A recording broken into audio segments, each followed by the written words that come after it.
Guess you don't count. That's what my sister said when the seating chart put me outside by the trash cans.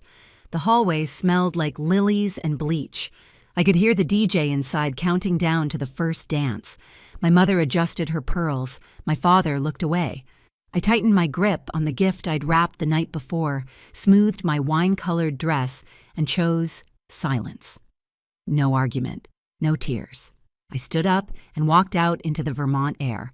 5 minutes later, the chandeliers went quiet, and a scream cut the room in half. Here's what happened next. The Vermont air was sharp that morning, the kind that smells like pine and money. My sister Lila had chosen the lakeside resort for its European charm, the kind of place where people took photos just to prove they'd been invited. The glass ballroom overlooked the water, strung with orchids and candles, floating in crystal bowls. Every table inside shimmered under the chandeliers. Mine apparently was out by the trash cans. I'd driven up alone 3 hours from Boston, replaying Mom's last text in my head. Please, Ambar, no drama today. It's Lila's day. That was all I ever was to her, an instruction, a warning label. Don't make noise. Don't take space. Don't remind anyone there's another daughter. Growing up, we were the cliché you see in family portraits, the golden child and the quiet one. Lila had ribbons and trophies. I had report cards no one looked at. She'd cry and get rescued. I'd fix things and get ignored. Mom said I was the easy one. Dad said I was independent. Both meant the same thing. Invisible was convenient. The last time I saw them all together was Thanksgiving 3 years ago. I remember the house smelling like burnt pie crust and lemon cleaner. Lila was in Portugal with her new boyfriend, and for once the air felt light. Mom asked me to grab an old photo album from her vanity drawer. Instead, I found her little brown journal, edges soft from years of use. I flipped through it, curious, until I realized every page began the same way: Lila's first day of kindergarten, Lila's favorite meal, Lila's college acceptance. Not a single line about me, not my birthdays, not my name. When I asked why, Mom smiled like it was a silly question. You never needed the attention, honey. You were always fine. That night I learned there are 2 kinds of forgotten: being lost and being erased. I thought about that journal as I walked toward the ballroom, now heels clicking on marble. Through the glass doors I saw them posing for photos, Mom in champagne silk, Dad straightening his tie, and Lila glowing in white. She looked back, once saw me, and smiled the same way people smile at store clerks they won't remember. The coordinator intercepted me with her clipboard. "You're Ms. Hayes?" she asked. "Yeah." Her polite smile faltered when she found my name. "You're listed for hallway seating." I laughed, waiting for her to correct herself. She didn't. Hallway seating, next to the trash cans. I followed her hand toward the small folding table by the service doors. From there, I could see the entire ballroom, every sparkle, every laugh, but there was a wall between us, literal and otherwise. I set my gift on the table, a small silver-wrapped box I'd spent hours picking out, and stared through the glass. Inside, Lila was raising her glass for a photo, Mom adjusting her veil. Outside, I sat in the cold draft and told myself the same lie I'd told for years. It's fine. You don't need them. But the truth was pressing against my chest, quiet and solid. Maybe I didn't need them. But that didn't mean they had the right to treat me like I never existed.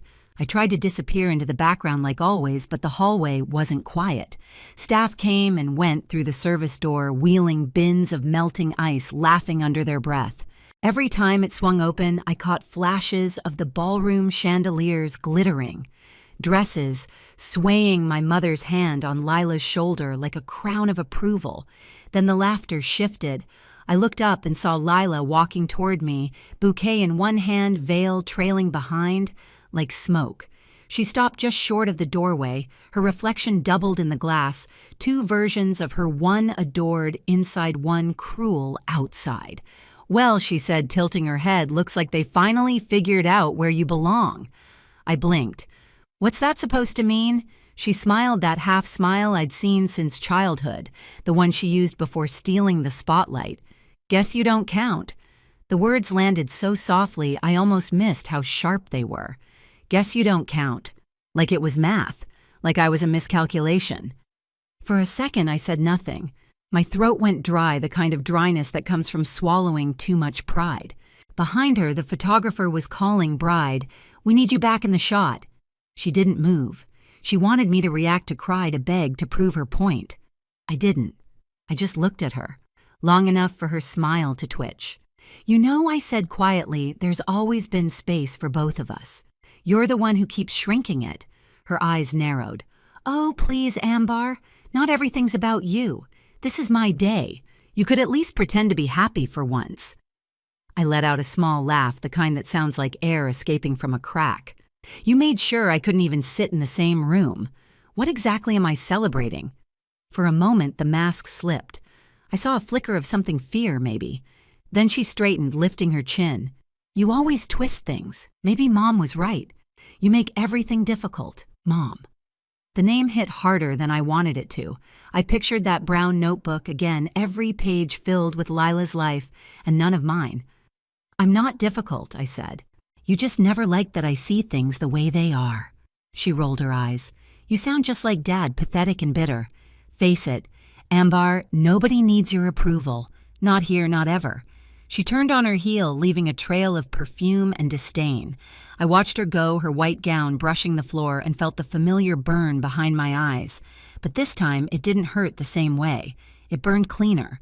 When the door closed behind her, I picked up the small silver box from the table, the gift I'd chosen the night before, wrapped in quiet patience. I traced the ribbon once, then slipped it into my bag. If they didn't want me inside, fine, but I wasn't leaving empty-handed. Not this time.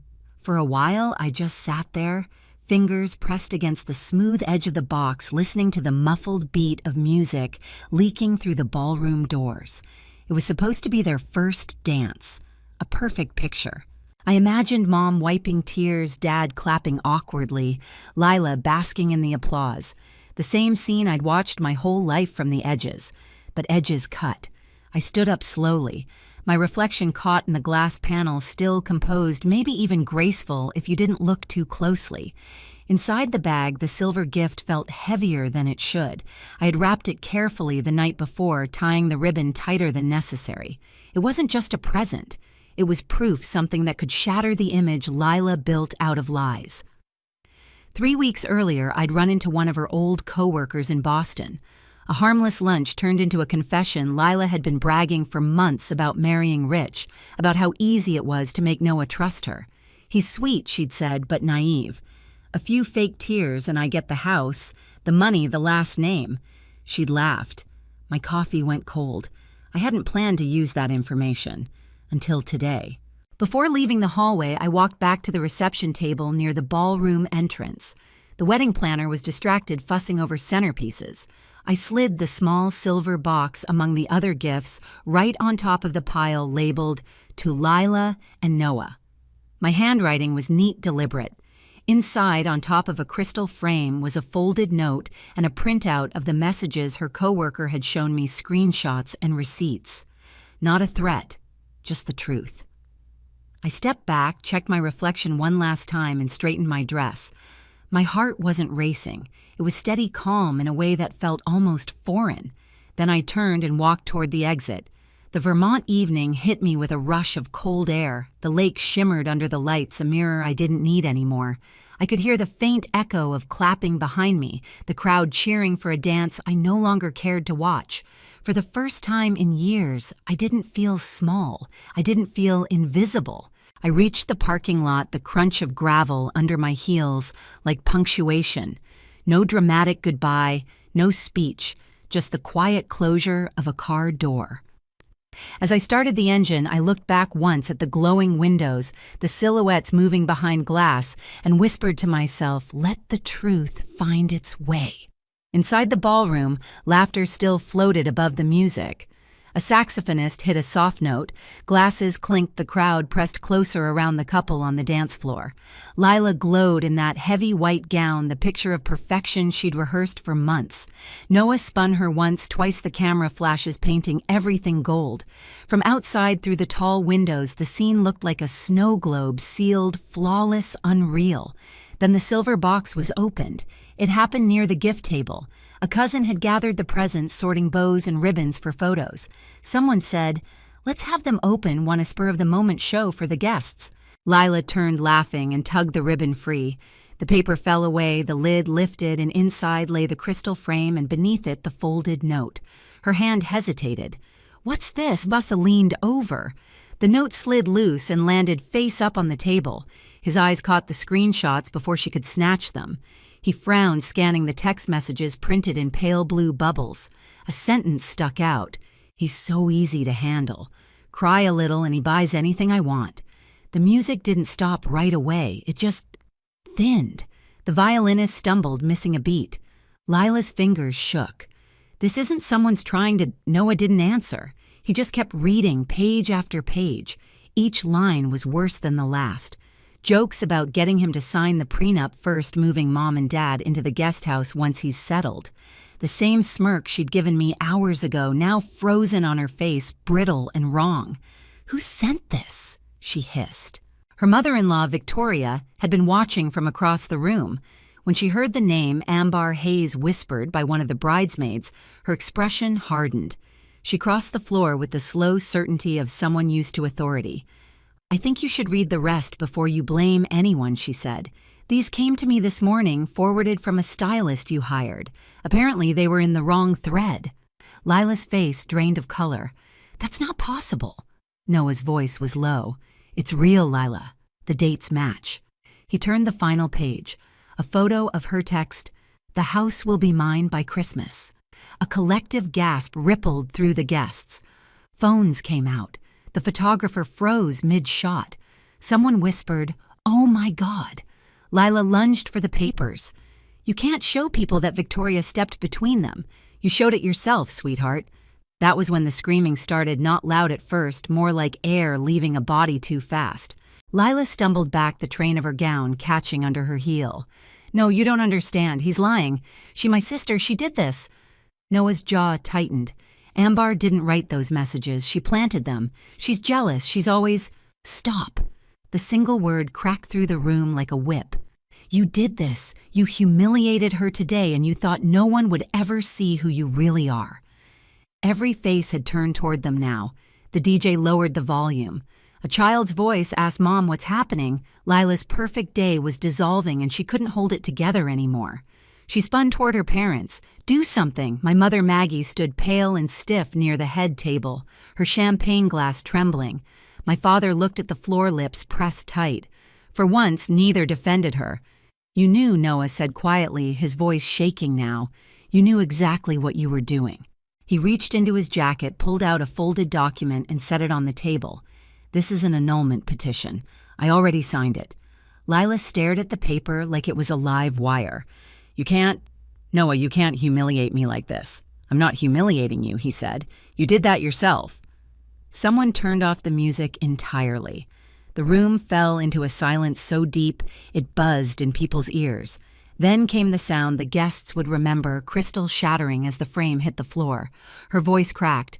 "She's behind this, Ambar's behind all of it." Victoria exhaled slowly. "Funny. The only thing your sister did was tell the truth." Outside, I'd stopped by the car engine, idling. The glow from the ballroom windows flickered across the lake. I couldn't hear every word, but I heard the scream. It came sharp and high, echoing across the water, followed by the dull thud of a chair tipping. The sound I'd waited my whole life to hear, not out of cruelty, but closure. Inside, Lila's mascara streaked down her cheeks. "You'll regret this," she shouted, voice breaking. Noah turned away, shoulders heavy. "No, Lila, you will." He walked off the dance floor, followed by Victoria, the crowd parting around them like a tide. Mom reached for Lila's arm. "Sweetheart, maybe we should step outside." "Don't touch me," she cried, pulling free. "You all wanted this. You never loved me enough." Her voice dissolved into sobs. Dad spoke quietly for the first time that night. "You should apologize to your sister." The word stunned everyone, even Mom, but Lila only laughed a sound so brittle it didn't reach her eyes. "Apologize to her? She's not even family." Dad shook his head slowly. "That's where you're wrong." He left it at that, turning away, shoulders sagging as he followed the crowd toward the exit. By the time the lights dimmed and the staff began sweeping broken glass from the floor, Lila sat alone under the chandelier. Her dress, once dazzling, now looked heavy wrinkled. The bouquet had fallen beside her chair. The same hands that had pushed me away now clutched air, desperate for something to hold. She never saw me. I was already gone. Through the fogged car window, I watched as guests hurried out into the parking lot, whispers trailing behind them. "It's all over social media already. Did you see his face? That poor girl. No, the other one, the sister." I didn't feel triumph, just quiet. I rested my hand on the steering wheel and thought about the hallway, the smell of lilies and bleach, the folding chair that squeaked when I sat. How it all started with a seat by the trash cans. How it ended with the truth laid bare in front of everyone who had ever looked through me. Justice didn't always roar. Sometimes it whispered, "Now they see you." The scream faded, swallowed by the night. The lake went still, again glassy and calm. I turned the key, headlights washing over gravel, and drove away from the sound of my sister's perfect world collapsing behind me. By the time I reached Boston, the sky was beginning to gray. The highway signs blurred past the hum of the tires, steady and low like white noise after years of shouting I'd learned to ignore. My phone buzzed nonstop in the cup holder, 16 missed calls from Mom, 3 from Dad, 1 from a number I didn't recognize. I didn't check any of them. The quiet was worth more than explanations. When I stepped into my apartment, it smelled faintly of coffee and rain. The city outside was waking up, headlights flashing across my window. I hung my dress on the back of a chair and stared at it, the deep wine color still flawless, untouched by the night. It looked like armor I hadn't known I was wearing. A new message appeared. "Please answer, Ambar." We didn't know. That was Mom. She always said that when things finally went wrong, we didn't know. But she had known all along. Every time she'd told me to stay quiet, every time she'd laughed at Lila's jokes, every time she'd said, "You're fine." I put the phone face down on the counter and opened my laptop instead. A map of Maine blinked back at me, dotted with tiny coastal towns. I picked one somewhere I'd never been and clicked book. A week by the water sounded like peace. Before leaving, I stepped out onto the balcony. The city air smelled cleaner than it had in years. Across the river, the morning sun cut the skyline into gold and shadow. They could keep their apologies, their explanations, their versions of the truth. I had mine now. For the first time in my life, silence didn't mean being unseen. It meant being free. At my sister's wedding, I was seated by the trash cans. This morning, I'm sitting by the river. Same silence, different meaning. Back then, it was humiliation. Now it's peace. Sometimes the loudest revenge isn't a scream. It's the sound of your own footsteps leaving the room. They thought I'd always stay, waiting for their approval. But I don't wait anymore. I don't beg for space at someone else's table. I build my own. If you've ever been pushed aside by the people who were supposed to love you, know this: walking away isn't weakness. It's the beginning of freedom. Tell me, have you ever had to walk away from your own family? Share your story below and stay for the next one.